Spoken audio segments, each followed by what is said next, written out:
Using the associated script file, we have set up a substrate with a single spherical particle with a diameter of 155 nanometers.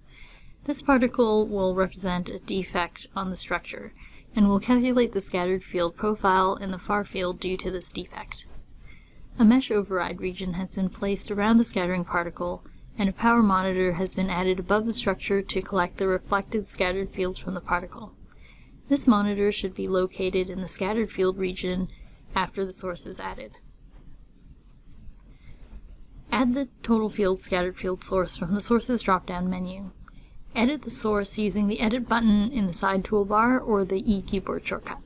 In the General tab, set the injection axis to Z-axis and the direction to backward to inject the source from above the structure towards the negative Z direction.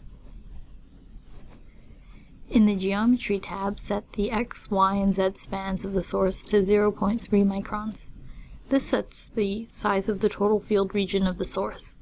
Make sure that the X and Y position of the source is centered at 0, and set the Z position to 0.1 micron. In the Frequency Wavelength tab, set the wavelength of the source to 0.63 micron, and click OK to accept the settings. Before running the simulation, check to make sure that the boundaries of the source do not intersect with the monitor or the scattering particle, and the edges of the source are passing through the substrate. Now click Run.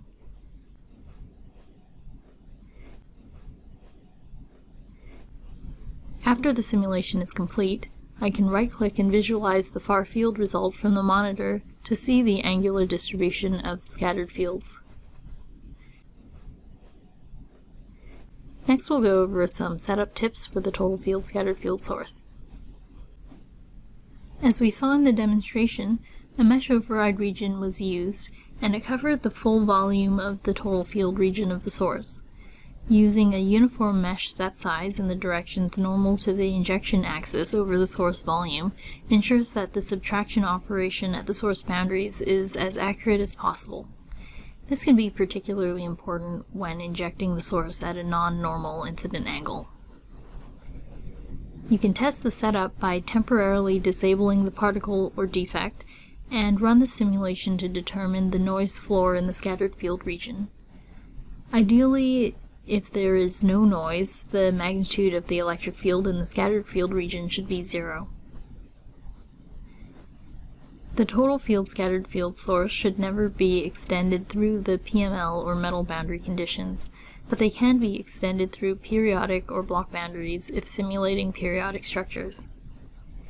If there is a substrate, the injection axis of the source should be normal to the substrate. The sides of the source are used to determine what fields get subtracted at the boundaries, so they should pass through the substrate but not interfere with the scattering structures. It's also possible to obtain the scattered fields without using the total field scattered field source by running two separate simulations, one without the scattering feature to get the reference fields, and one with the scattering feature. The scattered fields can be calculated by subtracting the reference fields from the fields in the case with the scattering feature. This method is useful if you want to get the scattered fields due to a source with a different field profile instead of a plane wave. See the custom TFSF example linked below for more details.